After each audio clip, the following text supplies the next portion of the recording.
Ya, halo, selamat malam semuanya. Selamat datang dalam webinar pada malam hari ini. Perkenalkan, nama saya Titan Cahyono selaku CEO dari Digital Trans. Pada malam hari ini kita akan membahas topik yang sangat hot, sangat trending. Sudah dari masa-masa pandemi 2020 terbang tinggi meroket di dunia gaming, industri game hingga sekarang pada tahun 2023. Malam hari ini kita akan berkumpul bersama membahas tentang judul Growth of Indonesia's Gaming Industry, pertumbuhan dari industri game di Indonesia. Tanpa berlama-lama lagi, kita akan segera mulai. Next slide. Oke, pertama-tama mari saya jelaskan dulu peraturan yang kami sepakati dalam webinar pada malam hari ini. Yang pertama adalah dilarang open mic selama pembicara membawakan materi, ya, baik dari saya maupun nanti narasumbernya. Harap mic-nya tetap dimatikan dulu. Nanti bila ada pertanyaan bisa diberikan pada saat sesi tanya jawab, atau takut lupa bisa ngirim via chat. Oke, jadi di dalam Zoom ini ada fitur chat. Jadi teman-teman yang nggak sabar pengen nanya, bisa langsung nanya di chat, takut lupa gitu ya. Atau enggak, teman-teman boleh tulis dulu di buku apa aja yang mau ditanya. Nanti setelah akhir sesi kita akan buka sesi Q&A. Lalu yang terakhir adalah dilarang untuk merekam webinar ini. Oke, kita langsung mulai. Next slide.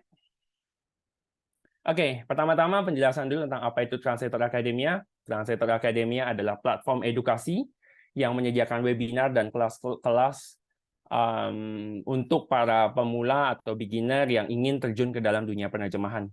Pada saat ini, di kelas Translator Academia kita sudah menyiapkan 2 kelas, yaitu kelas untuk novel dan juga kelas untuk gaming.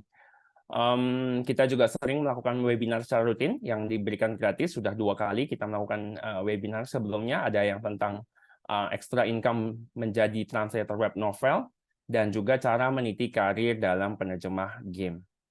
Oke, jadi Translator Academy teman-teman bisa pantengin di sosial media kita, ataupun bila ingin belajar lebih dalam bisa bertanya-tanya ke WhatsApp kita untuk kelas-kelas bootcamp yang sebenarnya menurut saya affordable, yang kemungkinan akan sangat membantu teman-teman semua bisa menjelajahi dunia translator. Oke, kita lanjut. Pada malam hari ini, saya kedatangan tamu saya super spesial, Bapak Hekel Fakrialdi. Dia saat ini bekerja menjadi seorang VP di salah satu game publishing di Indonesia, yaitu di Noctua Games. Ya, dia sudah mempunyai pengalaman 10 tahun. Ya, dulu saya sama beliau bekerja sama kurang lebih di dunia game publishing selama 6-7 tahun. Namun beliau masih terus meniti karir di dunia game publishing, sedangkan saya sudah masuk ke Digital Trans. Ya, beliau expert dalam dunia game publishing, strategi marketing, dan juga leadership. Jadi di dalam timnya dia sekarang sudah ada puluhan orang dan terus melesat menguasai Indonesia, Southeast Asia, bahkan global, market global. Tanpa berlama-lama lagi, kita panggil narasumber kita, Bapak Hekel Fakrialdi, untuk silakan Oh, membawakan materi malam hari ini. Waktu dan tempat saya persilahkan. Mari, Pak Hekel. ya, terima kasih Mas Titan. Pertama-tama saya ucapkan selamat malam buat teman-teman yang udah hadir di webinar kita semua ini. Terima kasih. Terima kasih juga kesempatannya buat Digital Trans yang udah ngundang saya nih untuk memberikan informasi kepada teman-teman tentang perkembangan industri games di Indonesia. Oke, tanpa berlama-lama, kita langsung aja kali ya. Oke, next slide please. Oke, eh, pertama-tama, sebelum kita masuk ke materi-materi yang lebih mendalam secara teknikal, izinkan saya untuk menjelaskan sedikit dulu tentang apa itu game publishing business. Jadi di game business itu terbagi jadi 2 bucket. Yang pertama itu ada game development atau game developer, dan juga ada juga game publishing yang nantinya akan bekerja sama bersama game developer untuk merilis satu game di area tertentu ya. Jadi nanti kita akan bahas lebih lanjut. Oke, next slide please. Oke, ini adalah penjelasan perbedaan tentang game developer dan juga game publisher. Game development ini adalah tim atau perusahaan yang secara khusus atau terfokus untuk mengembangkan suatu game. Biasanya di game developer ini dihuni beberapa beberapa orang yang sangat terfokus untuk mengembangkan sebuah game ya.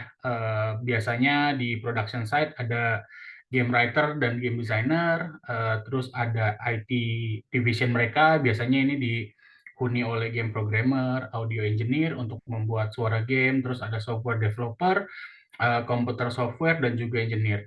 Sedangkan di desain tim mereka yang untuk menampilkan sebuah gambar dari game itu ada banyak banget bidang-bidang yang eh, di situ. Biasanya ada visual artist, ada visual effect, ada UI UX designer, videographer, graphic designer, dan juga animator. Jadi bucket dari game developer ini mereka terfokus untuk mengembangkan sebuah game. Jadi mereka nih bahasa sederhananya adalah mereka yang membuat game seperti itu. Nah, sedangkan di sisi lain ada namanya game publisher. Game publisher ini biasanya terfokus untuk merilis suatu game di area di daerah tertentu gitu ya. Biasanya kalau Noctua sendiri itu akan terfokus di Southeast Asia atau global. Jadi game publisher ini biasanya mereka lebih berat ke tim marketing dan tim operations. Biasanya dari tim marketing itu terdiri dari marketing team, ada performance marketing, ada branding marketing, dan juga ada product marketing.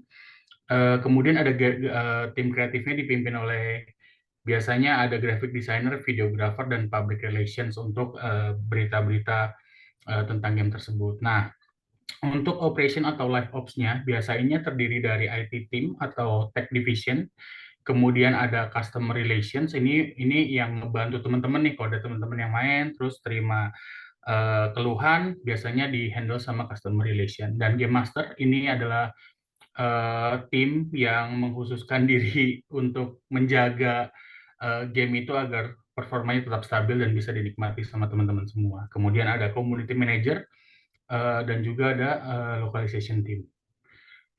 Oke, next please. Oke, nah sekarang kita akan membahas tentang gimana sih proses perilisan suatu game secara general di game publisher ya. Yang pertama itu adalah yang pasti game developer itu akan membuat suatu game. Biasanya mereka buat game terus akan dipublish oleh publisher. Nah, biasanya publisher ini akan melakukan marketing campaign ke di daerah tersebut. Biasanya jadi marketing campaign-nya ada banyak. Mungkin teman-teman ada yang pernah ngelihat dapat iklan game di dalam Facebook atau Instagram atau sosial media kalian, atau kalian lagi buka aplikasi terus kalian dapat iklan game. Nah, yang terakhir adalah proses di mana kalian atau kita itu bermain game atau disebut end user yang memainkan game kayak gitu. Terima kasih. Next. Oke, ini adalah 101 yang terfokus di game publisher ya, teman-teman ya. Pertama itu sebelum kita merilis suatu game, kita akan melakukan game test, namanya prosesnya game test, di mana kita akan melakukan testing terhadap suatu game. Biasanya testing ini dilakukan tidak hanya satu orang, tapi dilakukan oleh banyak orang. Yang pertama pasti kita akan melakukan tes game. Kemudian di game test ini prosesnya ada di mana kita ngumpulin gamers-gamers misalkan di Indonesia untuk mencoba gamenya apakah cocok dengan market Indonesia, bagaimana tanggapan mereka. Eh, Pokoknya kita harus memastikan bahwa game ini cocok untuk market Indonesia. Setelah kita berhasil selesai melakukan game test, maka kita akan dealing dengan game developer. Dealing ini biasanya adalah contractually kita ngobrolin tentang harga, kita ngobrolin tentang apapun lah yang mereka inginkan, concern mereka, translations, timeline, segala macam. Itu biasanya setelah selesai dengan game developer, kita akan menyiapkan tim untuk menghandle produk tersebut atau game tersebut. Biasanya tim ini yang terdiri dari di slide sebelumnya yang saya jelaskan. Biasanya tim ini terdiri dari live ops, community manager, customer relation, sampai dengan marketing team yang akan terfokus untuk localize game ini. Setelah itu, kita akan melakukan lokalisasi game. Lokalisasi game ini adalah di mana kita melakukan translations atau localizations dari bahasa game tersebut, entah itu bahasa China, entah itu bahasa Jepang, entah itu bahasa Korea, atau bahasa apapun, itu kita akan melakukan lokalisasi. Nah, biasanya di sini tim-tim dari Digital Trans lah yang membantu kita melakukan ini semua nih. Nah, setelah localization selesai, localization game selesai, kita akan masuk ke tahap technical integrations, di mana kita akan melakukan banyak integrasi terhadap sistem-sistem software kita, mulai dari biasanya Google Play login atau apapun itu, agar kita bisa melakukan tracking terhadap activity user dan bisa mendapatkan sebuah informasi tentang user behavior. Dan yang terakhir ya release game. Setelah ini semua selesai dan gamenya dicoba pun udah normal semuanya, kita melakukan rilis dan game tersebut bisa dimainkan oleh teman-teman semua. Oke, next please. Nah, ini aku bahas kiat-kiat gimana caranya kita bisa sebuah game itu berhasil untuk melakukan penetrasi ke pasar Indonesia ya, ke market Indonesia. Ini adalah empat hal yang menurut aku, tiga hal yang menurut aku sangat penting. Yang pertama itu adalah translations atau lokalisasi sebagai jembatan komunikasi. Yang kedua adalah penyebaran budaya, yang ketiga adalah marketing localizations, dan apabila kita sukses melakukan tiga hal ini, maka pendapatan game pun akan naik secara signifikan. Oke, thanks. Next. Oke, kita mulai aja dari translations atau lokalisasi sebagai jembatan komunikasi. Teman-teman, berdasarkan dari statistik Newzoo, ternyata di Indonesia ini hanya 20% gamers atau masyarakat Indonesia yang mengerti bahasa Inggris ketika mereka bermain game. Jadi bisa dibayangkan bahwa efek untuk melakukan lokalisasi ke bahasa lokal itu dapat membantu game publisher atau game developer mempenetrasi hingga 80% market yang tersedia di pasaran kayak gitu, di market di daerah tersebut.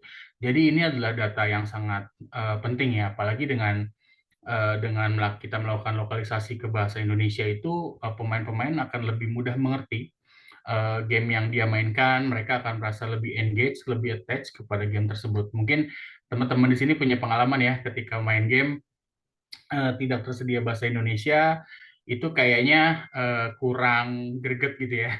Biasanya kita cari game yang ada bahasa Indonesianya karena bisa lebih mudah dimengerti kayak gitu. Oke, next. Nah, oke. Di yang kedua itu adalah penyebaran budaya. Penyebaran budaya yang dimaksud ini adalah biasanya game-game mobile atau game apapun itu akan melakukan event khusus yang sesuai dengan budaya lokal. Kita pasti juga tahu ya teman-teman, yang paling terkenal itu di Indonesia itu adalah Ramadan, kemudian Lebaran. Biasanya di fase-fase event tersebut gitu ya, di fase-fase tersebut biasanya revenue dari game tersebut yang mengadakan event khusus itu akan meningkat hingga 120%. Ini berdasarkan dengan data-data yang kami koleksi dari berbagai macam sumber. Jadi memang event khusus yang sesuai dengan budaya lokal itu juga sangat membantu para pemain untuk main gamenya lebih seru nih gitu loh. Apalagi kan kalau kita lagi Lebaran gitu ya, atau Ramadan ya kan, kita kan dapat THR tuh ya. Kebanyakan mayoritas orang Indonesia itu kan akan dapat THR. Jadi biasanya dengan mereka dapat THR atau mereka dapat bonus itu juga berimbas pada pendapatan game tersebut ya. Pasti teman-teman punya pengalaman ya, ketika dapat THR atau dapat bonus di Ramadan atau Lebaran, teman-teman malah gacha gitu ya, beli gacha. Jadi memang itu berefek sekali teman-teman ke keadaan atau revenue game tersebut saat mengadakan event khusus dengan budaya lokal. Oke, next. Yang ketiga ini adalah marketing localization. Berdasarkan dengan study case yang dilakukan oleh banyak pihak dan juga pengalaman saya, marketing localization itu dapat meningkatkan conversion rate hingga 73%, teman-teman. Iklan-iklan terkait game atau yang di dalamnya itu biasanya menggunakan bahasa Indonesia atau menggunakan influencer lokal yang lebih dikenal atau mudah dipahami oleh si target market ini. Mungkin teman-teman juga pernah ngeliat ya, atau sebagian teman-teman pernah ketika main sosial media, kita dapat iklan berbahasa Inggris atau kadang-kadang sekarang sering banget berbahasa China gitu ya. Itu kan membuat kita kayak ini apaan sih gamenya. Padahal walaupun konten yang diberikan di advertising tersebut bagus, kita tuh jadi kurang engage atau kurang attach gitu sama iklan tersebut. Tapi dengan melakukan lokalisasi, entah itu bahasa, entah itu voice over, atau entah itu material kontennya yang sangat engage atau dekat dengan target market, itu dapat meningkatkan conversion rate hingga 73%, teman-teman. Jadi ini sangat terbukti efektif untuk melakukan lokalisasi marketing. Itu sangat dianjurkan untuk kita bisa eh, meningkatkan conversion atau meningkatkan penetrasi kita di market tersebut.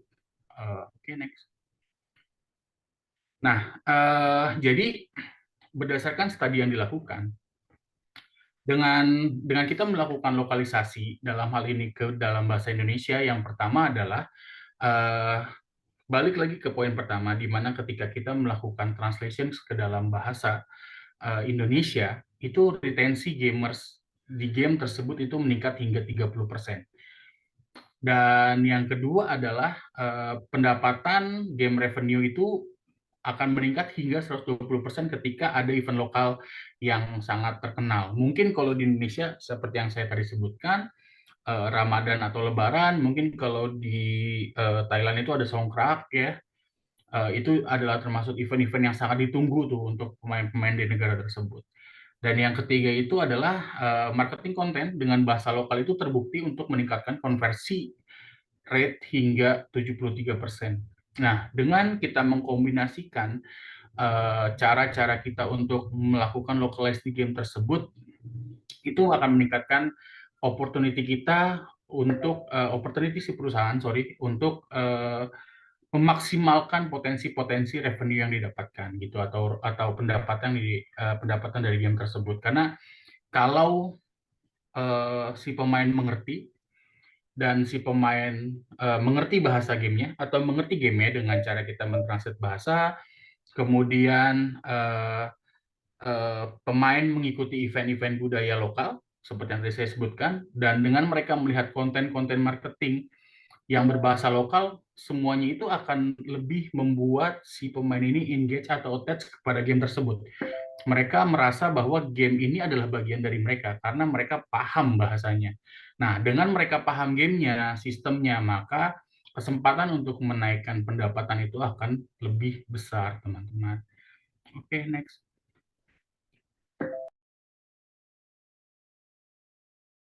Nah, teman-teman, ini adalah beberapa game terlaris di Indonesia untuk sekarang ya.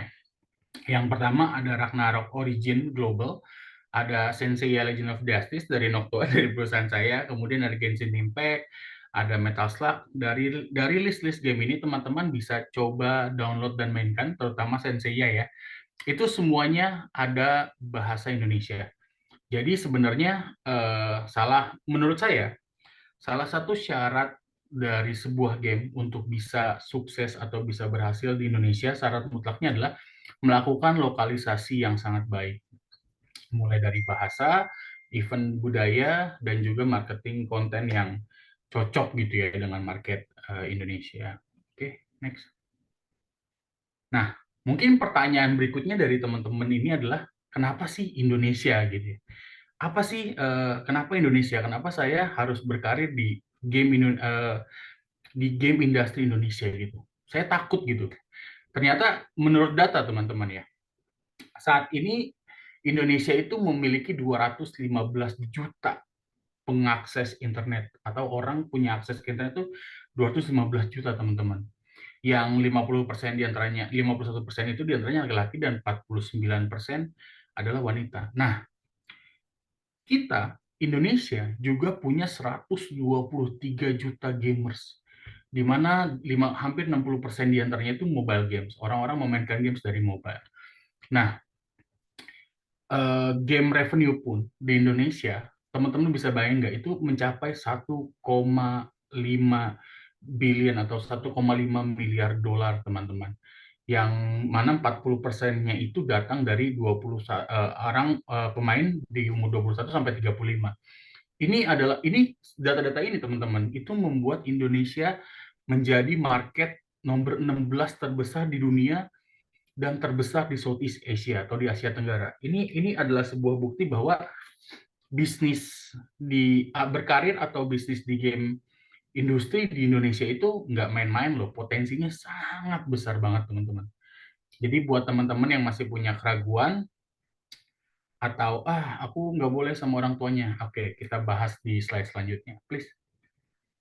Next slide, please. Nah, oke. Ini adalah salah satu projected atau yang diproyeksikan pada tahun 2025 itu Indonesia akan punya sekitar 5 miliar download atau install, teman-teman. Ini adalah angka yang sangat fantastis untuk sebuah negara dengan penduduk yang sampai 260 juta orang ya, sekitar gitu ya. Pada tahun 2025 kita bisa mencapai 5 miliar download, teman-teman. Ini mungkin adalah salah satu yang terbesar di dunia ya, mungkin juga kita bisa bilang kayak gitu. Nah, sedangkan untuk revenue-nya, teman-teman, itu diproyeksikan pada tahun 2025 itu kita mencapai 1,8 miliar dolar. Jadi ini menurut saya pribadi ini adalah saat yang tepat bagi teman-teman yang mau mendalami atau berkarir di industri game, karena kita ini on the growing market, di mana kita ini belum peaknya loh, kita ini belum puncaknya, kita ini lagi meniti ke jalan tersebut. Nah, kalau teman-teman mulai berkarir sekarang, maka saat marketnya mateng, teman-teman udah punya pengalaman dan menjadi tenaga yang lebih ahli. Oke, next. Nah, ini adalah proyeksi di tahun 2026, teman-teman. Oke. Pada tahun 2026 diproyeksikan bahwa Indonesia akan memiliki 150 juta gamers. Teman-teman bisa bayang nggak, 150 juta gamers di Indonesia itu angka yang sangat fantastis, teman-teman. Kemudian pada tahun 2026 revenue dari game industry itu diperkirakan mencapai 2,2 miliar dolar. Ini adalah sebuah angka yang sangat fantastis menurut saya. Ini mencapai, mungkin saat ini kita akan menjadi top 10 atau top 5 gaming industry di dunia, dan juga mungkin akan nomor 1 di Asia. 3 besar di Asia dan pasti tetap nomor 1 di Southeast Asia. Jadi ini adalah masa-masa di mana menurut saya pribadi adalah industri game Indonesia tuh lagi berkembangnya nih. Jadi akan jadi market yang sangat seksi, jadi industri yang sangat seru buat teman-teman dalami, dan juga jadi industri yang kedepannya, masa depannya cerah gitu ya. Apalagi kalau teman-teman yang punya bakat untuk translations atau apapun, nggak usah pikir dua kali deh untuk coba mendalami industri games Indonesia. Oke, next.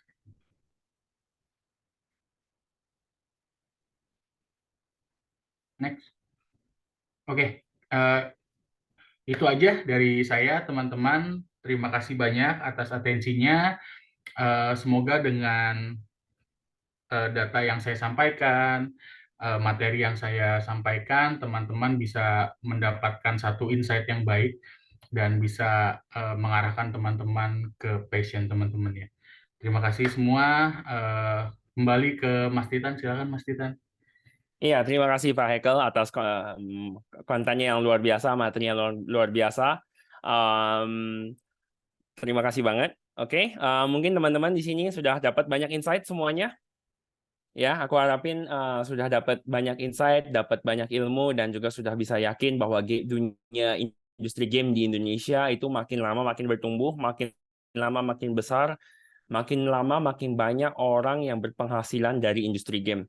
Zaman dulu kalau kita ingat 10 tahun, 20 tahun lalu kita main game itu dianggap sebagai sebuah apa ya?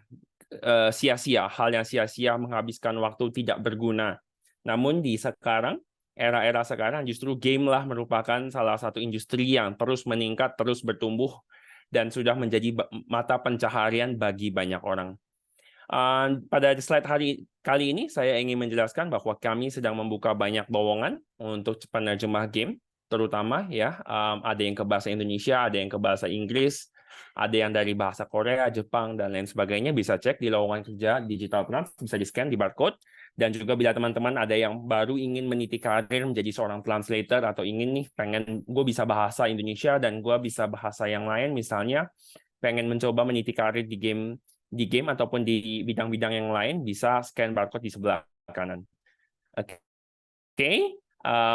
Luar biasa. Mungkin sudah ada banyak pertanyaan dari teman-teman yang ingin ditanyakan kepada Pak Hekel ataupun kepada saya. Itu tidak ada masalah. Kita bisa next slide, mungkin Felix, untuk persiapan. Mungkin kita buka mic-nya untuk teman-teman semua. Mungkin ada yang mau ditanyakan, ada yang mau ingin disampaikan kepada peserta yang lain ataupun kepada kita. Boleh langsung open mic untuk bertanya. Ada yang mau bertanya? Ya, silakan. Iya. Apabila Ya, bahasa sumber dari sebuah game itu bahasa Mandarin seperti game Genshin Impact gitu, apakah penerjemahan itu dilakukan dari bahasa Mandarin ke bahasa Indonesia atau bisa juga dari bahasa Inggris ke bahasa Indonesia? oke. Oke, ini Pak Hekel mau jawab atau saya yang jawab nih? Oke, ini kayaknya lebih ahli Patitan ya, Patitan silakan. Oke, Silakan boleh. bisa dibantu, Pak. Oke, untuk Genshin Impact, sebenarnya untuk semua game ya, itu tergantung dari negara mana game tersebut berdiri. Oke, kalau misalnya gamenya ini dibikin dari Blizzard atau Genshin Impact itu dibuat atau didevelop oleh MiHoYo dari Shanghai, itu otomatis gamenya dibuat dari bahasa Mandarin. Sedangkan untuk Blizzard, game-gamenya semua dibuat dari bahasa Amerika, bahasa Inggris. Begitu juga game-game dari negara lain, Jerman atau segala, mereka punya gamenya sendiri. Nah, otomatis biasanya bahasa pertama yang diterjemahkan langsung ke bahasa Inggris, karena bahasa Inggris adalah bahasa yang global, bahasa yang umum. Namun, kalau kita menerjemahkan game, misalnya MiHoYo ya, kita ambil perspektifnya MiHoYo, dia menerjemahkan game dari Mandarin ke Inggris, lalu dari Inggris dia pakai terjemahin ke bahasa yang lain, misalnya Indonesia, Filipina, dan Malaysia misalnya, itu kalau bahasa Inggrisnya sudah salah, itu semuanya salah, impact ke bahasa yang lain. Dan juga terkadang pada saat kita ngomong teks dalam game, itu kadang-kadang dari segi developernya, game developernya sendiri melakukan banyak update dan perubahan atau penambahan. Ada yang diubah kata-katanya ataupun ditambahin. Nah, kalau ditambahin begitu, si game tersebut harus nungguin game bahasa Inggrisnya dulu ready, baru bahasa Inggris dioper ke bahasa yang lain. Tapi kalau dia berlangsung dari bahasa source, bahasa sumber, itu dari bahasa source langsung bisa nyebar ke bahasa yang lain. Dan juga tingkat akurasi dari bahasa langsung dari bahasa game tersebut ke bahasa yang dituju itu jauh lebih meningkat akurasinya dibandingkan harus pivot, bahasa pivot ya kita ngomongnya, pivot language. Jadi dari Mandarin biasanya pivot ke English, baru dari English ke bahasa yang lain. Namun kalau misalnya langsung dari bahasa sumber, itu akurasinya jauh lebih tinggi untuk menghindari kesalahan atau mistranslate ke depannya. Mungkin begitu penjelasannya. Apakah cukup jelas? Jelas. Terima kasih. Iya, sama-sama. Ada pertanyaan yang lain? Apa saya boleh bertanya, Bapak? Boleh. Oke, terima kasih. Nama saya Astari. Kebetulan saya juga sudah pernah menerjemahkan game, dan ya, pertanyaan saya ada hubungannya dengan pertanyaan dan jawaban dari Bapak dan Ibu barusan. Ya, jadi kebetulan saya pernah menerjemahkan game itu dari China, tapi diterjemahkan dulu ke Inggris. Nah, saya bagian dari Inggris ke Indonesianya. Oke. Nah, Kemudian yang saya lihat dari Genshin Impact juga sepertinya seperti itu ya, dari Inggris dulu ke Indonesia. Nah, tetapi yang saya tahu terjemahan Indonesia Genshin Impact itu sebetulnya bagus ya. Kalau saya lihat tuh tidak terlalu kaku begitu, karena saya Betul. kebetulan juga memainkannya dan ya, terjemahannya bagus. Tetapi saya rasa ada beberapa, ya itu tadi sesuai jawaban Bapak, ada beberapa mungkin apa ya, teks yang tidak, yang salah begitu ya, salah saat diterjemahkan ke bahasa Inggris, jadinya saat ke bahasa Indonesianya juga jadi agak aneh begitu. Nah, ini mungkin agak sedikit ini ya teknis. Saya tuh penasaran ya, apakah kalau dari developer dan publishernya itu mereka lebih mementingkan keluasan terjemahan daripada ke apa ya namanya, eh, Ketepatan akurasi. ketepatan, betul, ketepatan akurasi itu. Jadi bagaimana nanti kalau misalnya terjemahannya salah gitu tadi ya, itu kan nanti jadi aneh saat di bahasa Indonesianya. Kalau terjemahan bahasa Inggrisnya salah. Tapi ternyata translator dari Inggris ke Indonesia ini kan memiliki keluasan yang luar biasa gitu, yang tidak kaku. Nah, sebetulnya kalau dari perspektif itu ya, developer atau publisher, apakah mementingkan itu keluasan daripada ketepatan terjemahannya? Begitu pertanyaan saya. Terima kasih. Oke, mungkin Pak Haikal ada yang mau disampaikan Pak Haikal untuk terkait hal ini. Oke, terima kasih ya. Terima kasih pertanyaan Kak Astari tadi ya. Pertanyaannya bagus banget ya. Dari publisher atau developer itu pentingin akurasi atau ketepatan gitu ya. Jadi menurut aku gini sih Kak Astari. Eh, aku akan mencoba menjelaskan dari sisi Noctua ya. Dari sisi aku sendiri. Biasanya kalau kita melakukan translations itu kita nggak melakukan word by word translations. Tapi biasanya aku sering ngobrol sama Pak Titan kalau ada project itu biasanya kita itu request-nya itu adalah translate by context. Jadi akurasinya menurut aku yang terpenting itu ketika kita translate apa sih? Apakah language style yang luas atau akurasi? Kalau menurut aku konteks. Bagaimana tentang cara penyampaiannya atau linguistic style itu bisa ngikutin gamenya ya. Kan nggak mungkin ya, menurut aku nih nggak mungkin kayak game strategi perang yang 3 kerajaan gitu ya. Tapi language style-nya atau linguistic style-nya itu MiHoYo gitu ya, dengan Genshin Impact-nya itu kan jadi nggak masuk ya. Jadi kalau menurut aku biasanya eh, yang terpenting itu adalah akurasi dari konteks ini sampai apa enggak. Karena aku kasih contoh ya, misalnya Kak Astri tadi, eh, kalau bahasa kita translate text by text di bahasa China gitu ya, based on my experience adalah misalkan apa kabar gitu ya. Mungkin China-nya adalah halo, apa kabar kamu gitu kan ya. Sedangkan kalau kita translate by context, itu kita bisa merubah style bahasa tersebut itu jadi yang fit di dalam game. Inilah yang salah satu yang menurut aku MiHoYo sukses melakukan itu dengan merubah linguistik style mereka untuk jadi wah ini Genshin Impact banget gitu ya.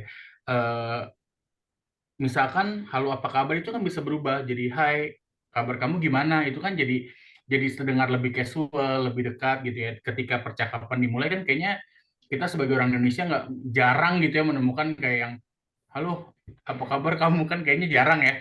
Mungkin hai gimana kabarnya, itu kan lebih lebih kena ya gitu Astrid. Jadi menurut aku yang terpenting itu konteks sih yang cocok dengan konteks. Dan karena kalau kita trans konteks itu linguist style-nya itu bisa ikut dengan style yang kita mau. Kayak gitu sih menurut aku. Jadi kalau kita translate konteks udah pasti akurasinya kena. Nah, yang kedua yang menurut aku yang penting itu adalah quality control dari si publisher tersebut. Kenapa sekarang ini Noctua fokusnya di Southeast Asia gitu ya. Kita cuma punya beberapa game yang going global. Karena kita merasa di Southeast Asia kita itu kita tuh punya local talent yang benar-benar bisa, yang we are the market gitu loh. Jadi kita tahu dari game-game yang kita rilis itu ekspektasi market tersebut mau seperti apa.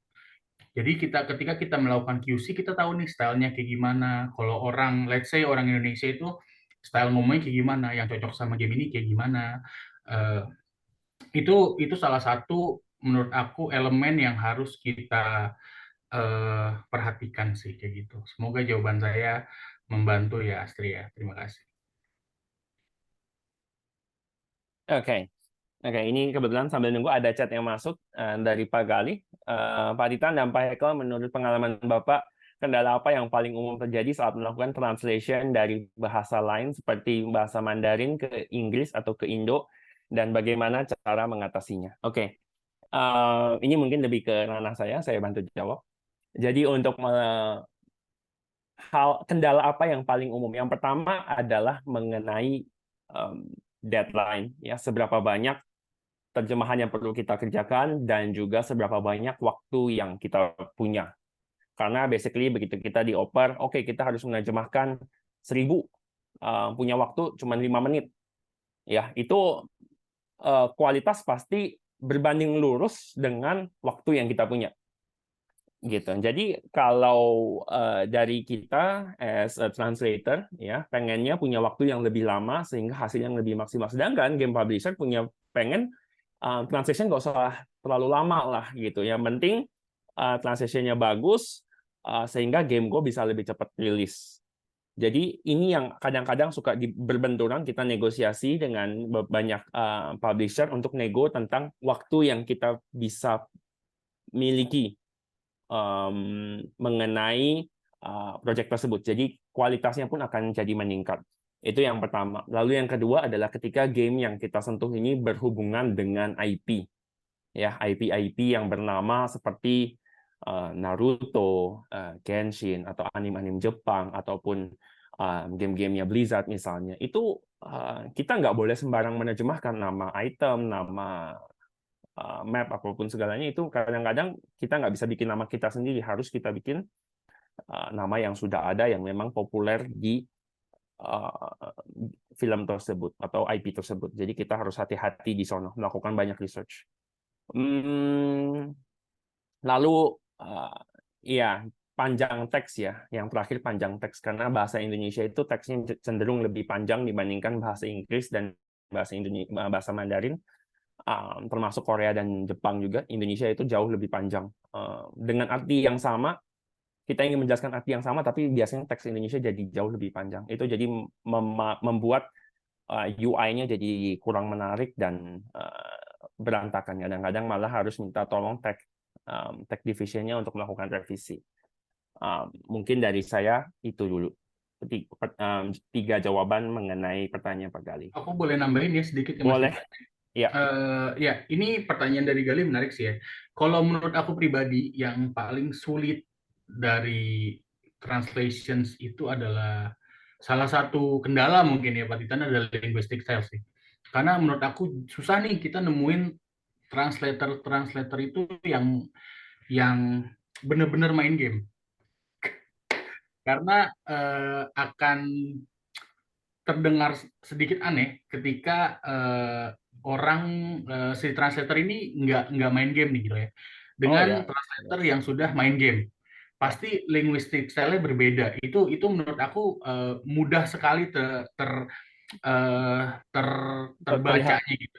Terlihatnya itu gampang banget. Makanya kita sering diskusi sama Titan, gimana nih caranya kita bisa engage orang-orang translator ini untuk lebih engage ke industri gaming. Jadi menurut aku salah satu yang paling sulit adalah linguistic style sih. Betul, ini sangat-sangat kompleks ya, apalagi ngomongin bahasa Jepang, Korea, Mandarin. Itu udah suka main game terus jago bahasanya, itu super duper challenging. Bahasa Inggris juga ya, kadang-kadang kendalanya justru di bahasa Indonesianya. Kebanyakan justru kendalanya di bahasa Indonesianya dibandingkan bahasa sumbernya. Terima kasih tambahannya Pak Hekel. Kita lanjut ke, ada lagi yang mungkin mau langsung nanya sebelum saya lanjut ke pertanyaan dari chat? Oke, kalau enggak saya sambung dulu dengan pertanyaan dari chat.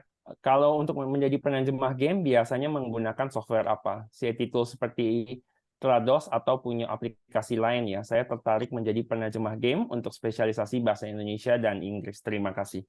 Oke. Software yang bisa dipakai sebenarnya kalau untuk mulai translation game paling basic itu Excel, itu udah cukup, Microsoft Excel.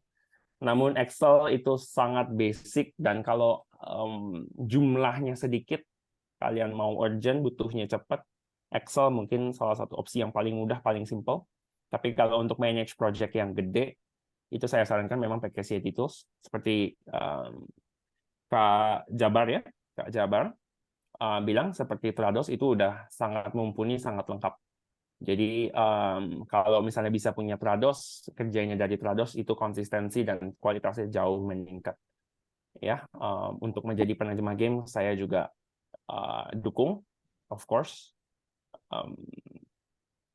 Mari welcome kita mencari income atau meraih pendapatan dari game industri ini yang terus meningkat setiap tahunnya. Ya, Mas Jabar. Mungkin dari saya jawaban dari saya cukup.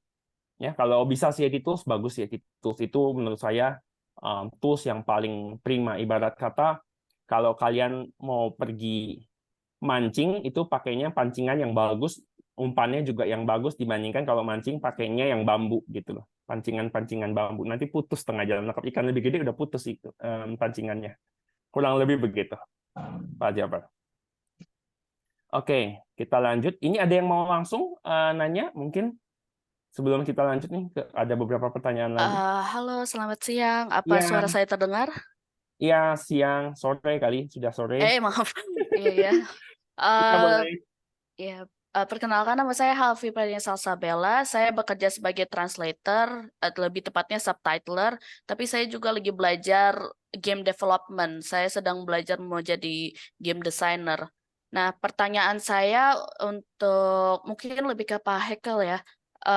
Kalau di game development, apa lebih baik saya fokus di satu bahasa antara bahasa Inggris bahasa Indonesia, atau mungkin aku buat gamenya di dua bahasa?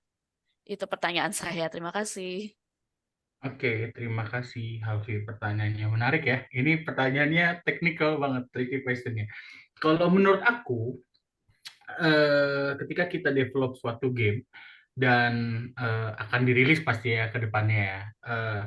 With all due respect dengan bahasa Indonesia, aku nggak maksud untuk mengecilkan, tapi menurut aku, dengan kamu mulai starting with English language, kamu bisa penetrate market yang lebih luas secara global. Tapi kalau kamu merasa konten game kamu ini benar-benar Indonesia banget, misalkan game yang kamu buat adalah petualangan Gatot Kaca gitu ya, yang lokal-lokal konten, lebih baik kamu mulainya Indonesia. Tapi ketika kamu melihat, oh ini lebih genrenya lebih generalis gitu ya, kamu misalkan petualangan medieval atau apa, itu aku rasa global akan membuat kamu ke depannya nanti akan lebih mudah untuk memasarkan game kamu ke daerah-daerah lainnya, misalkan ke US kah, siapa tahu bisa kan ya, ke Europe atau ke manapun, itu lebih terbuka. Jadi balik lagi pertanyaan aku adalah konten game kamu seperti apa, dilihat dulu apakah cocok dengan, apakah Indonesia banget atau generalis yang bisa kamu market kemanapun. Jadi sesuaikan saja dengan pilihan kamu. Tapi oke, keren banget. Happy ya dengernya ada yang develop game orang Indonesia. Good job. Oke, mungkin saya nambahin sedikit ya. Ini mengenai selain dari konteks game, jadi memang latar belakang dari pembuat game tentunya maunya bikin gamenya seperti apa. Kalau memang bertema Indonesia, bernuansa Nusantara, fokus ke Indonesia. Tapi kalau memang kamu punya game bisa ke global, itu otomatis gunakan bahasa Inggris, ya. Tapi kalau konteks kamu gamenya Nusantara dan audiens kamu orang Indonesia, fokus bahasa Indonesia saja menurut saya. Kalau kamu bisa reach ke global itu jauh lebih challenging yang pertama, tapi resikonya lebih gede, resiko lebih gede juga, dan tapi rewardnya jauh lebih menarik, lebih besar. Kamu bayangkan ketika game kamu dimainkan sama orang-orang Eropa atau orang-orang Jepang, Korea, China yang berbahasa Inggris ya, yang bisa berbahasa Inggris, karena setiap negara pasti punya orang-orang yang bisa berbahasa Inggris dan rata-rata itu high income individual. Orang-orang yang di semua negara yang bisa berbahasa Inggris cenderung dia high income individual. Jadi kalau misalnya kamu bikin game dan kamu ingin misalnya menghasilkan income dari mereka top up atau spending, mungkin bahasa Inggris is a better option. Tapi kalau memang nuansanya Indonesia, ya mungkin go with Indonesian. Karena buat apa juga go global kalau konteks temanya memang audiensnya ada orang Indonesia. Begitu. Oke? Ya, Ah, baik. Terima kasih, Pak. ya, sama-sama. Lanjut, ada yang mau nanya? Mungkin kita balik ke chat dulu. Ada ya yang Dwi Jayani bertanya, menurut Kak Hekel dan Kak Tita, jika masyarakat Indonesia lebih familiar dengan bahasa awalnya Inggris, misalnya nama jurus, apakah sebaiknya istilah tersebut diterjemahkan atau dibiarkan saja dalam bahasa Inggris? Oke, ini Pak Hekel mau jawab, Pak Hekel? Oke. Kalau aku pribadi, aku akan full bahasa Indonesia. Tapi ya balik lagi tadi, linguistic style atau gamify gaming language itu cukup tricky ya. Makanya menurut aku jam kita butuh cari partner atau translator yang memang benar-benar familiar dengan game. Aku kasih contoh gini ya. Misalkan fireball gitu ya. Itu kan easy ya, bola api ya. Mungkin sebagian orang ya apa sih norak banget bola api, tapi bagi bagi aku bola api ya keren gitu loh bola api gitu ya. Misalkan lagi main bola api atau misalkan explosion misalkan explode nama skillnya kan kita bisa ganti jadi ledakan maut itu kan emang terdengar aneh ya tapi menurut aku justru kalau kita mau penetrate lebih dalam itu harus harus berani kreatif seperti itu sih jadi menurut aku nggak masalah kok kita translate semuanya kecuali nama orang ya misalkan itu nama orang kan udah apa sih namanya terkorelasi dengan story segala macam itu mungkin oke. Tapi kalau kayak nama item, misalkan Iron Fan, kipas besi gitu, itu kan oke gitu loh.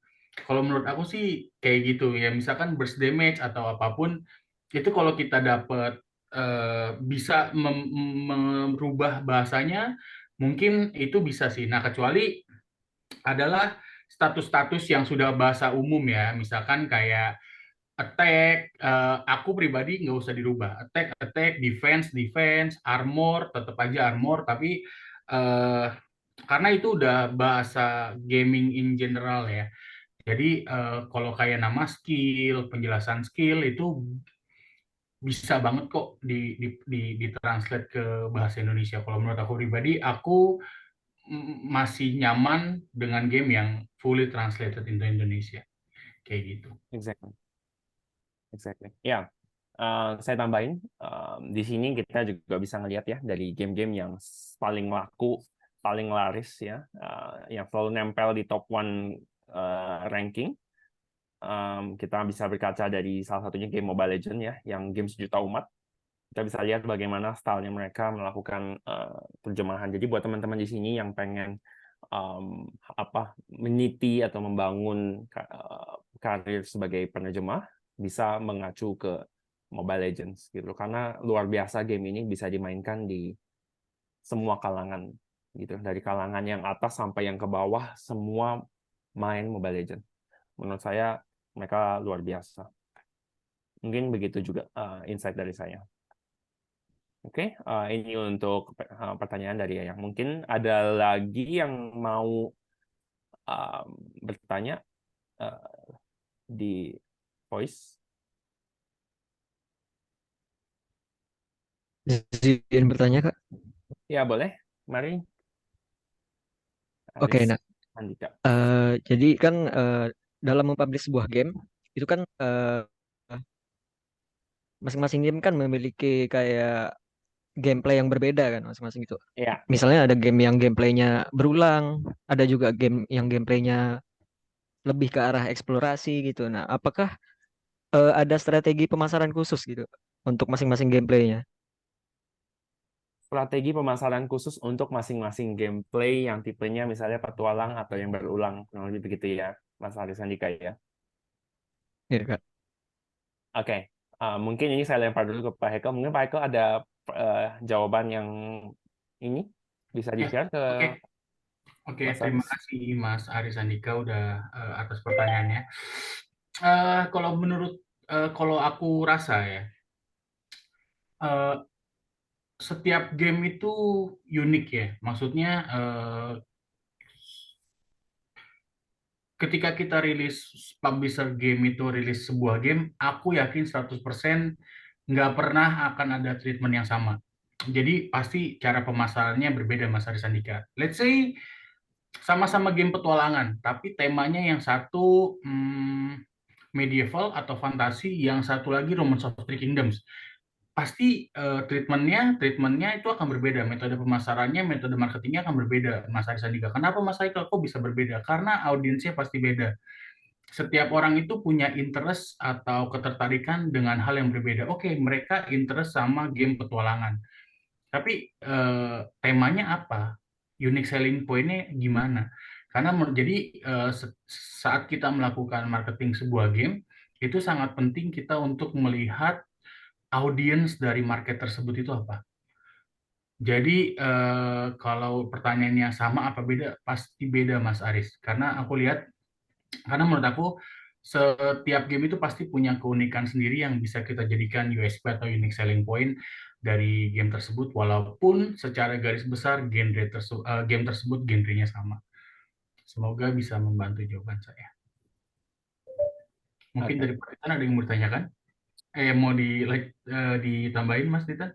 Iya, kalau cara memasarkan game yang tipenya bermacam-macam game, yang penting kalian, menurut aku, strategi marketingnya aja sih yang harus dikencengin. Mungkin bisa Pak Heko bisa buka les khusus nih, Pak Heko, untuk buka les bagaimana cara mempromosikan game. Dari saya jelas harus tahu dulu, benar kata Pak Heko, tahu audiensnya dulu. Jadi gamenya kamu ini disukai sama anak-anak orang-orang di kalangan usia berapa. Lalu gendernya mungkin kalau bisa dapat apakah dominan cewek atau dominan cowok atau memang rata gitu ya 50-50 misalnya. Lalu yang kedua yang paling penting adalah bagaimana kamu mendapatkan income, karena game itu ada dua cara dapat income ya.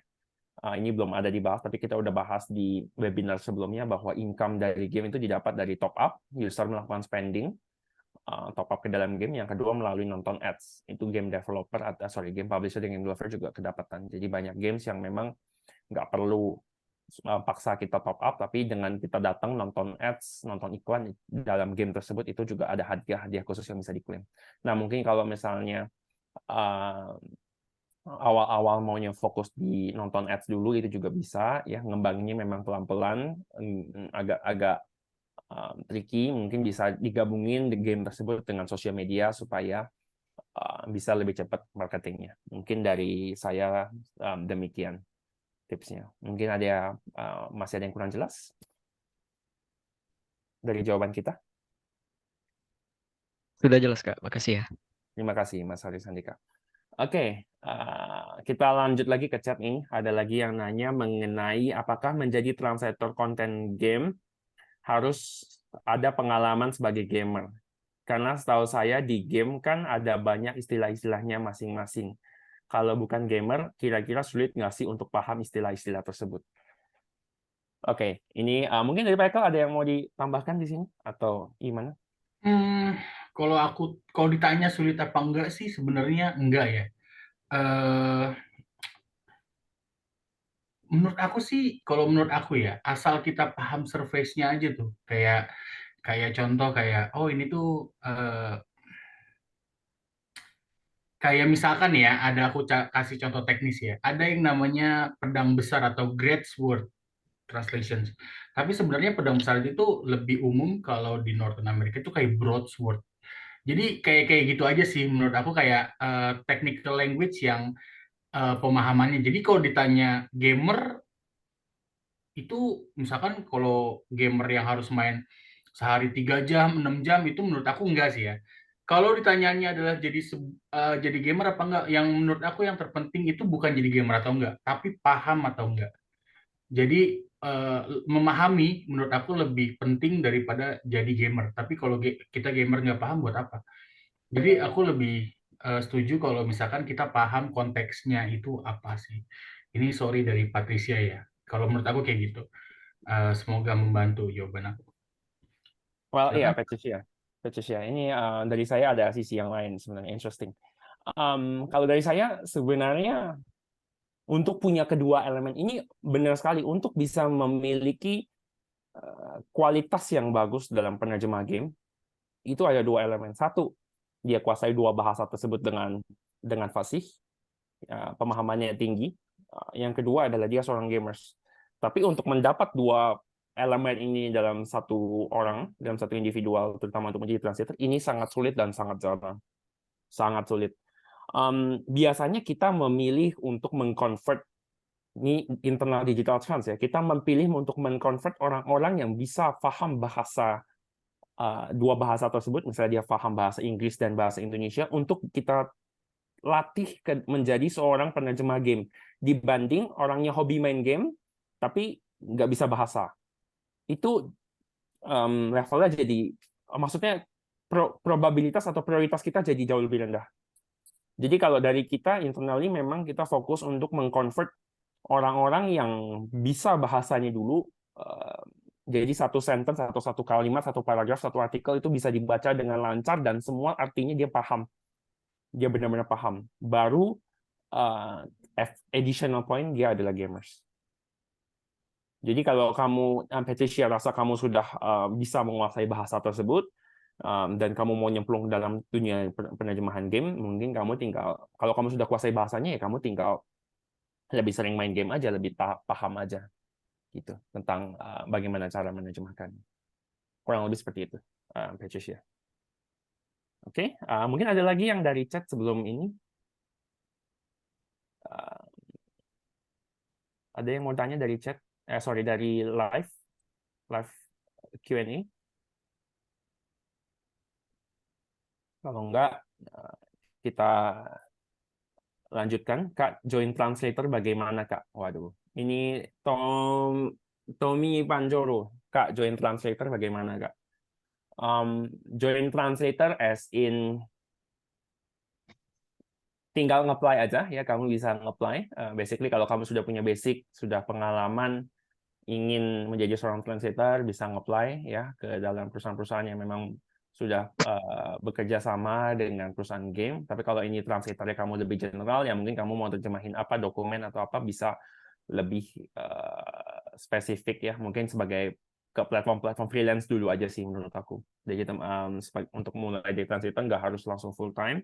Mulai dari freelance, side hustle, dapetin income tambahan, sekaligus latih, diasah kemampuannya supaya bisa makin jago dan otomatis nanti bisa dapat lebih banyak project.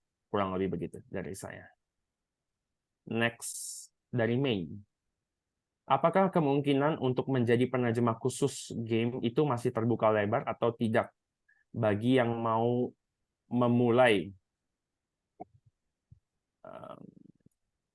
karir di bidang game? Karena seperti saya lihat, sepertinya kebanyakan mencari yang sudah ada pengalaman. Oke, ini saya coba jawab lagi. Mencari penerjemah yang baru mulai, itu memang sulit ya. Dari saya sendiri, kita lebih prefer tidak akan memberikan project project secara langsung kepada penerjemah-penerjemah yang baru nyemplung gitu ya, baru terjun ke dalam dunia penerjemahan, terutama di game. Jadi dari kita seenggak-enggaknya harus ada certain level atau sampai level tertentu ketika dia sudah punya pengalaman dan juga sudah belajar, punya kiat-kiat. Makanya kita ada Translator Academia, itu siapa ini? Mei bisa coba ngecek kalau memang berminat atau bahasanya ada yang cocok, mungkin bisa apply. Tapi kalau memang belum ada, masih mau cari di online, itu juga nggak masalah. Tapi kalau dari kita, publisher ataupun dari Digital Trans sendiri, pasti nyarinya yang sudah berpengalaman. Gitu sih. Agak riskan atau risiko tinggi kalau ngasih ke yang baru. Gitu. Tapi kalau di Digital Trans, biasanya ketika mereka sudah punya basic, itu kita ada triple layer untuk submit ke dev sebenarnya. Jadinya sebelum kita submit ke dev itu kita ada 3 level. Pertama ada level translate, yang kedua ada editing, yang ketiga ada proofreading. Jadi ketika translate-nya dipegang sama yang baru join, ya baru join itu nggak ada masalah karena kita masih ada layer editor yang memang berpengalaman dan bisa ngajarin, oh gimana sih caranya jadi untuk nerjemahin ini, nerjemahin itu diajarin di dalam. Tapi dengan asumsi kalian harus join dulu. Dan memang punya certain level untuk bisa join. Jadi, nggak bisa tiba-tiba pengen join langsung ambil project, itu masih masih tidak memungkinkan, kurang lebih begitu. Oke, pertanyaan lagi, mohon izin untuk bertanya. Ini ada yang mau nanya nggak live Q&A sebelum saya lanjut nih? Mungkin kita sampai jam 9 maksimal sebelum kita akhiri. Jadi kalau ada teman-teman yang masih ingin bertanya atau ada yang kurang jelas, mumpung lagi di sini bisa langsung bertanya. Michael John, mohon izin bertanya terkait dengan linguistic style yang telah dijelaskan tadi. Apakah dengan menerjemahkan nama-nama skill dari bahasa asal ataupun pivot ke language ke bahasa lokalisasi memiliki kecenderungan user menjadi lebih tidak tertarik? Karena kembali lagi beberapa user mungkin akan merasa norak dengan nama-nama skill yang diterjemahkan seperti contoh fireball menjadi bola api. Terima kasih. Oke, jadi ada beberapa Michael. Jadi di sini dari pertanyaannya apa ini? Michael John ada sentimen bahwa kadang di beberapa gamers, dan ini saya akui memang ada, bahwa kadang-kadang diterjemahin ke bahasa Indonesia itu jadi norak gitu, atau jadi kayak apa ya, risih gitu, Pak Hekel. Mungkin Pak Hekel ada opini atau komentar terhadap poin ini?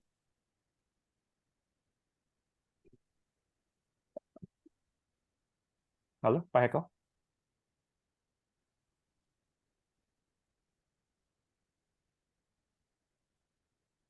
Tes. Ini suara saya kedengaran ya? Halo? Oh ya, oke. Ini suara saya kedengaran ya? Felix, suara saya kedengaran? Kedengaran nggak? Oke. Baik, kalau gitu saya yang coba jawab ya. Kecenderungan user menjadi tidak tertarik karena merasa norak dengan linguistic style yang full bahasa Indonesia. Saya akui ini memang ada, teman-teman. Jadi nggak semua gamers itu bisa menerima semua skill diterjemahkan ke bahasa Indonesia, apalagi namanya sampai macam-macam. Ya, misalnya nama skill Lord of Vermilion, habis itu nama skillnya apa ya? Ya, macam-macam ya. Itu dari kita sebagai dari sisi digital trans, biasanya kita akan tanyakan ini kepada game developer atau game publisher. Kita tanyakan balik, mereka maunya seperti apa? Mereka ada nggak? Kalau nggak ada, kita biasanya punya SOP itu skill tetap bahasa Inggris sebenarnya. Nama skillnya bahasa Inggris.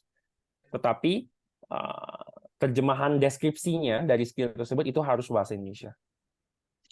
Sama ketika kita ngomongin damage, ya, ngomongin damage itu kalau damage ditranslate jadinya aneh. Ya ini ada suara yang lost, tolong dibantu. Oke, jadi sama seperti itu juga. Ada yang kadang-kadang jadinya aneh bacanya. Jadi kita ada beberapa elemen atau bagian dalam game yang memang tetap dipertahankan dalam bahasa Inggris. Begitu. Jadi ini memang harus ditanyakan lagi ke game game developer atau game publisher-nya. Apakah mereka setuju tentang linguistic style-nya. Oke. Ini pertanyaannya Mas Michael ya? Michael John, sorry. Iya, Michael betul. Oke. Nora. Iya, menurut saya ada yang risih sih Pak Heko. Kadang-kadang dari saya merasanya juga ada sentimen seperti itu di dalam gamers Indonesia. Ada. Iya, benar. Setuju sih. Emang benar sih. Kadang-kadang sound cheesy gitu ya, cheesy Nora gitu ya. Tapi balik lagi sih sebenarnya perspektif masing-masing juga ya. Karena menurut aku selama kita bisa mengemasnya dengan bagus, dengan cocok gitu ya, paham, bisa kreatif itu penting banget tuh kalau translator tuh. Ya yang terdengar sounds Nora bisa jadi sesuatu yang unik gitu loh kalau menurut aku pribadi ya. Jadi ya ini balik lagi ke personal preference. Jadi Kalau aku menerima, fine-fine aja, enjoy the game, as long as the game content was good, I play the game. Tapi kan Mas Titan itu dia harus yang perfeksionis ya, jadi translate-nya harus bagus. Jadi personal preference aja sih Michael kalau menurut aku. Ya, ya, ya. Kalau dari kita SOP-nya ke Pak Eko, kalau biasanya ke developer atau ke publisher kita usulkan bahasa Inggris untuk nama skill, tapi untuk deskripsi skill kita pastikan bahasa Indonesia. Terutama ada term-term khusus gamified terms yang memang aneh kalau diterjemahkan seperti damage, kurang lebih begitu. Yep. Ya. Oke, itu dari Michael, John. Mungkin ada lagi yang mau ditanya langsung nih, jangan via chat, langsung nanya. Karena capek juga nih kita ngomong berdua, mungkin kita butuh suara baru, suasana baru. Mungkin teman-teman yang lain ketimbang ngechat langsung ngomong aja di sini. Open mic langsung ngomong. Ada? Boleh saya pertanyaan? Boleh bertanya. Iya. Pak Titan dan Pak Hekel, selamat malam. Perkenalkan nama saya Dika. Malam, Dika. Tadi kan ini kita berbicara mengenai lokalisasi ke bahasa Indonesia ya, untuk pasar Indonesia. Nah, tapi kalau untuk sebaliknya kira-kira prospeknya gimana ya? Yaitu maksudnya jadi kita mempersiapkan untuk menerjemahkan dari game yang dari bahasa Indonesia ke bahasa Inggris atau bahasa Jepang atau bahasa lain lah pokoknya di luar bahasa Indonesia. Kira-kira prospeknya itu bagaimana ya kalau sekarang? Terima kasih. Oke, Pak Eko mungkin ada yang bisa disampaikan terlebih dahulu atau bagaimana? Wah, tricky ya. Kalau publisher itu pasti kan dari luar ke dalam gitu ya. Based on pengalaman aku. Kalau dari dalam ke luar, itu, sorry Mas Dika, aku boleh tanya nggak? Misalkan bisa kasih case contoh nggak? Misalkan Mas Dika develop sebuah game, terus udah bahasa Sorry, Indonesia. kalau dari contoh, di luar ini untuk PC, untuk di PC kan misalnya ada game horror Dreadout yang keluarnya Dreadout, yes, oke. Kira-kira sekitar 2014-2016, dan yang baru, dan yang kalau yang lebih baru itu Troublemaker. Kalau nggak salah dulunya, itu yang dulunya judulnya Para Kacuk, kalau nggak salah. Sekarang jadi Troublemaker. Itu kan juga tadinya bahasa Indonesia ke ini. Kalau contohnya mungkin seperti itu yang saya tahu. Oke. Ya. Ini kayaknya expertise-nya Pak Titan ya kalau ini ya. Kalau translation gini ya, silakan Pak Titan. Oke. Mungkin kalau dari saya, thank you tadi pertanyaannya. Dengan Pak siapa tadi? Dika. Tadi namanya Dika. Pak Dika ya. Pak Dika, thank you ya udah jawab. Oke. Kali ini saya coba jawab. Tadi thank you udah memberikan pertanyaan. Kalau misalnya tentang bahasa Indonesia ke bahasa asing, itu challenge-nya jauh lebih berat. Jauh lebih challenging. Saya selalu bilang ke semua orang, ketika kalian mau menerjemahkan suatu apapun itu, usahakan yang ngerjain adalah bahasa sasarannya itu native. Usahakan bahasa sasarannya itu native, local people. Begitu juga ketika saya kemarin dapat dari Indonesia suruh ke Korea. Gitu. Apakah orang Indonesia nggak bisa sebenarnya? Tapi apakah itu yang terbaik? Belum tentu. Yang paling baik adalah orang Korea yang bisa bahasa Indonesia, dan dia memang orang Korea, belajar bahasa Indonesia, dan dia emang tinggal dan hidup di situ, di Korea, untuk menerjemahkan dari bahasa Indonesia. Itu sebenarnya yang terbaik. Cuman kadang-kadang kan satu mungkin nggak jodoh ya, resource-nya belum ada. Yang kedua, biasanya harganya jadi lebih mahal. Kalau misalnya manggil orang luar, harganya bisa 2-3 kali lipat lebih mahal, itu jelas. Jadi otomatis opportunity-nya tetap ada. Cuman kalau khusus di gaming, Mas Dika, kalian harus, Mas Dika juga harus lihat seberapa gede industri game, terutama game developer di Indonesia. Ya, Mas Dika bisa search di online, cari informasi mengenai game developer. apakah game developer tersebut mulai dari bahasa Indonesia dulu, lalu dia mencari penerjemah untuk dia terjemahkan ke bahasa yang lain. Dari situ menurut saya peluangnya bisa muncul. Begitu sih, kalau khusus di game ya. Tapi kalau untuk yang lain, produk yang macam-macam, misalnya dokumen ataupun apa, itu saya selalu bilang, carilah penerjemah yang bahasa targetnya native. Kurang lebih seperti itu. Mas Dika. Baik, terima kasih Pak Titan dan Pak Haikal. Oke, semoga membantu Pak Dika. Oke, lanjut. Apakah Maulidia, apakah bootcamp kita dapat terbantu menguasai industri penerjemahan? Tentu saja. Di bootcamp Translator Academia kita menyediakan tips and trick. Ini ibarat kata dari apa ya ngomongnya ya, kisi-kisi dari kumulatif atau ilmu atau kiat-kiat yang sudah kita alami, kita tuangkan ke dalam kelas-kelas bootcamp untuk bisa digunakan bagi siapapun yang ingin serius dan terjun ke dalam industri penerjemahan. Terutama di kita so far hanya ada game dan novel, dua ini. Namun kita nggak menutup kemungkinan untuk mengembangkan di bidang-bidang yang lain. Fokus kita memang lebih di entertainment sih untuk saat ini. Kurang lebih begitu ya. Jadi pastinya begitu keluar udah siap lah karena kita punya tes-tes atau soal-soal latihan yang real yang akan dicek kebenarannya ketika salah di situ nggak ada masalah. Jadi teman-teman tahu belajar, oh ternyata harusnya begini, oh harusnya begitu. Kurang lebih begitu ya untuk Maulidia. Lalu berikutnya Kak Adani untuk kursus di TA, apakah ada CT tools-nya? Itu nggak semua, hanya di gaming aja yang ada CT tools-nya. Untuk yang kelas yang lain belum begitu kepake. Kita hanya fokus CT tools di kelas gaming aja.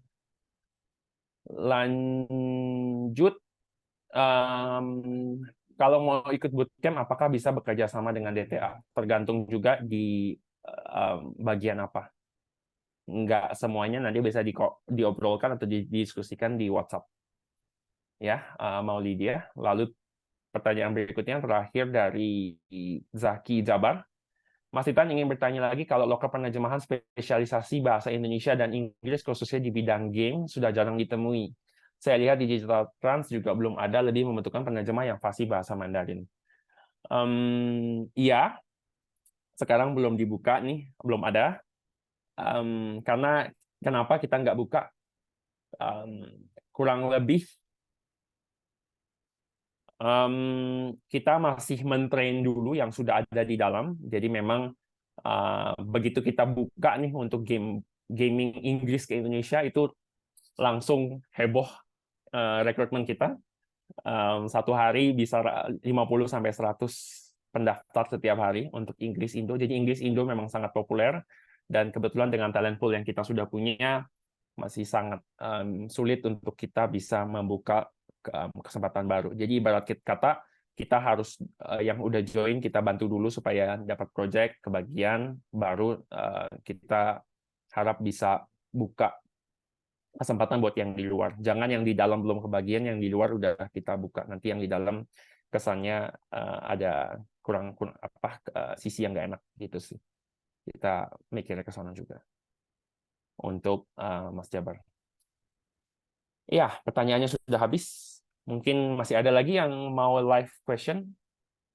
Pertanyaan langsung? Apakah ada oke dari Ratih baru. Langsung aja Ratih ngomong. Kalau jangan ini langsung ngobrol aja nih, latihan ngobrol di depan umum, gak usah malu-malu. Ini saya nggak bacain lagi. Mungkin Ratih kalau memang ada orangnya langsung ngomong aja. Ratih, ayo Wulandari, ayo. Ya, ni hao. Iya, Dan halo Anas. Ratih. Oke. Mau nanya, Iya. saya kan pernah menerjemahkan Mandarin, tapi udah lama nggak fasih lagi. Ya. Itu bootcamp-nya apakah ada yang khusus untuk kita belajar ulang ya? Bagaimana menjadi penerjemah Mandarin khususnya di bidang gaming? Itu berapa lama prosesnya? Oke. Dan apakah kita bisa untuk ikut freelance untuk bisa bantu kita untuk mulai lagi dari awal?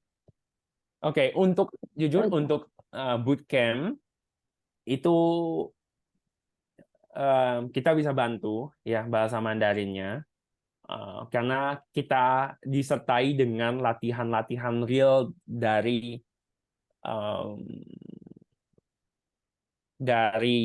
project-project yang sudah pernah kita jalani. Jadi kita pecah-pecah, pilah-pilah, kita ambil, kita bikin jadi soal untuk latihan para penerjemah bootcamp. Jadi otomatis kalau misalnya dibutuhkan untuk latihan di bootcamp kita bisa bantu. Tapi yang perlu harus latih itu juga adalah pemahaman bahasa sendiri. Karena menjadi penerjemah yang penting kembali lagi adalah penguasaan dua bahasa tersebut, bahasa target dan bahasa sasaran. Kalau memang merasa masih kurang bahasanya, ya mungkin fokusnya di bahasa dulu, baru nanti fokus ke penerjemah game. Karena kalau satu kalimat kita kasih kamu satu pun nggak ada yang bisa kamu baca, semua harus mengandalkan kamus, itu pasti sangat sulit, Ratih. Jadi seenggak-enggaknya kamu dari satu kalimat, misalnya satu kalimat itu ada 10 kata, kamu paham 8 nggak tahu 2 itu masih mending. Tapi kalau 10 kalimat 10-10-nya kamu nggak bisa baca, nggak tahu artinya, dan harus minta bantuan kamus, itu mendingan fokus di bahasa dulu. Begitu, Ratih. Oke, share Mr. Sistan. Siap. Terima kasih. Semoga membantu ya, Ratih ya. Emang kalau ini agak-agak kejam, tapi that's the way. Itu caranya yang terbaik. Oke, kasih. Masih. Oke. Mungkin masih ada yang mau bertanya? Oke, sebelum kita akhiri, mari kita lakukan sesi dokumentasi. Kita berfoto bersama untuk teman-teman peserta webinar kali ini. Jangan keluar dulu. Ayo kita foto dulu. Teman-teman bisa on cam untuk sesi dokumentasi kita. Juju, mungkin Ibu Juliana bisa dibantu untuk dokumentasinya. Dan juga ada link evaluation ya, untuk evaluasi kita webinar kali ini, apakah ada yang kurang atau ada yang perlu ditingkatkan, kita selalu memberikan link di dalam chat nanti dan juga di dalam grup WhatsApp yang bisa kalian temui. Tolong diisi untuk masukan buat kita supaya bisa lebih baik lagi. Mungkin itu, Felix atau Juju mohon dibantu untuk dokumentasi, dikoordinasikan. Baik, teman-teman dah ready semua? Oke. Ya. Ya, masih ada yang mau di-on-kan kameranya? Silahkan. Ayo, Rati, ayo, jangan malu-malu, kita on cam. Thank you teman-teman semua yang sudah join, semoga bermanfaat sesi webinar malam ini. Dan bila ada pertanyaan ataupun kendala, bisa langsung menghubungi kita. Oke? Oke, saya tunggu baik. jawabannya itu. Yuk. Ya, saya mulai untuk sesi dokumentasinya ya. Oke, standby semuanya, teman-teman. 1, 2, 3. Baik, sekarang layar yang kedua. Oke, ready semuanya. 1, 2, 3. Oke, terima kasih teman-teman semuanya. Oke, ya saya masih buka kesempatan. Masih ada yang mau bertanya? Ada yang mau ditanyakan? Bila tidak, maka kita harus akhiri. Saya tunggu 5 detik untuk pertanyaan. Masih ada?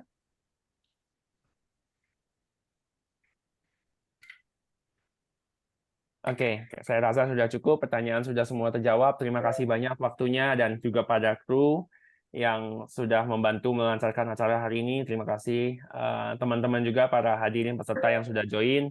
Semoga webinar ini bermanfaat buat teman-teman semua dan kita tunggu di webinar berikutnya.